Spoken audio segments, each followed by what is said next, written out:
Changing treble hooks fast is one of those skills that I have acquired over the years after changing hundreds and hundreds and hundreds of treble hooks off of crankbaits. Now, if you didn't see it, Bassmaster had been running this treble hook challenge. I think it's maybe still going on as this is going to go out.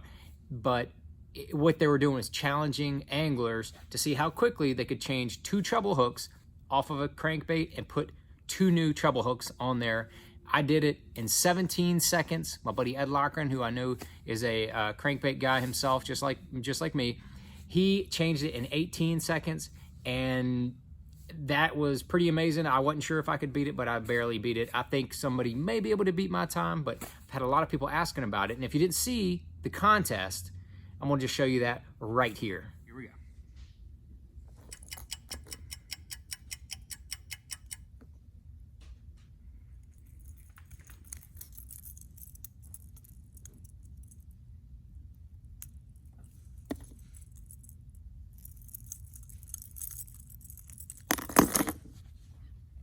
17 seconds. 17.69. That's okay. And so after all that, I ended up challenging Chad Morgan Taylor, good friend.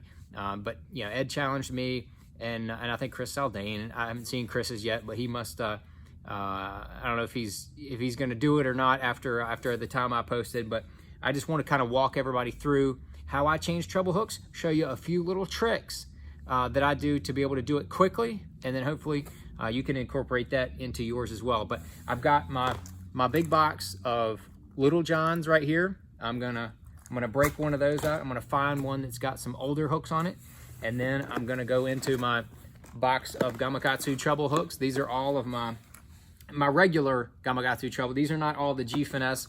I've got a separate box for the G Finesse treble hooks, but we're not here to debate treble hooks and styles. Maybe in a future video. But we're just going to show you how to change them and how to do it quickly. Here we go. Okay, so here is a battle-worn Spro Little John, and it comes with number 5 round bin Gamakatsu trebles on it, and I have got another round bin Gamakatsu right here. And what I'm going to do is these are my trusty split ring pliers. As you can see, it's got a little deal in there that pries the split ring open. Now, if you're going to buy one, those are Texas Tackle, but these are a million years old. These are my faves. But if you go to buy one, they're probably going to look like these ones. These are the ones you would buy. See, there it is, says Texas Tackle right there. But what you're going to do is you're going to push the skinny part into the middle of the split ring, and then you're going to find where the crossover is, and then you're going to squeeze the split rings, and then it opens up the split ring.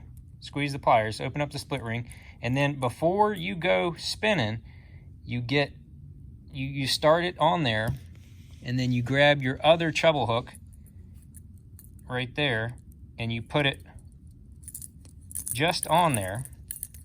I'm trying to do this very slowly. So you're going to put that first one on there just a little bit, put that second one on there, and then don't do it with your hands because that's slow. You're going to go in here and grab right behind that second hook that you put it on, and then now you're going to spin. You're going to grab and spin with the pliers. Grab, spin, grab, spin, grab, spin. One pops off, and the new one pops on, and it is that simple. Now I'm gonna do it again so you can see it, because you can, if you need to. Nom nom nom nom nom.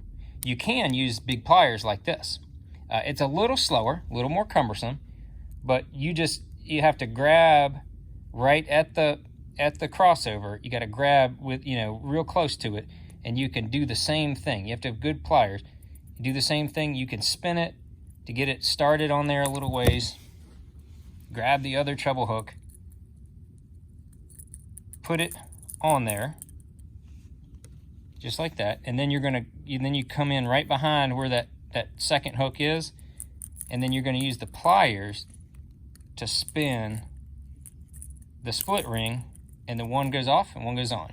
You can do that with the front hook, same way, same form. You can use regular pliers, but the little split ring pliers are much handier and they're quicker, because you're just going to go in there, and then usually what I do is I'll grab and then I'll spin the split ring around until I get to the crossover. That's what I'm going to do. I'm going to grab it, spin it to the crossover, then I'll get it started in order to put the second one on and go like that. So that is the trick right there. You put that on, get it started right there, come back behind it, the back side of it. See, that's why I like my little trusty ones, a little easier. Spin it, one goes off, one goes on, done. Just that simple. One off, one on. New hooks, old crankbait. And that's the trick to putting treble hooks on your crankbaits very quickly. I'll give you 2 other tips. When you hit about age 40, as I did, all of a sudden you need glasses to be able to see those little tiny things. So that is why I'm wearing the glasses. I've got to have a little magnification. Tip number 1. Tip number 2, don't ever set treble hooks or loose crankbaits down on the deck of your boat, because you will sit on them.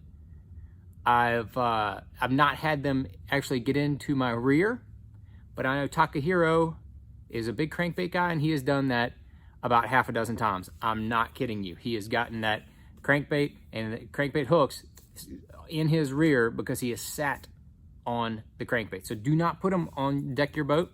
If you're like me, you can put them on these little handy little tackle titans, the little magnet things.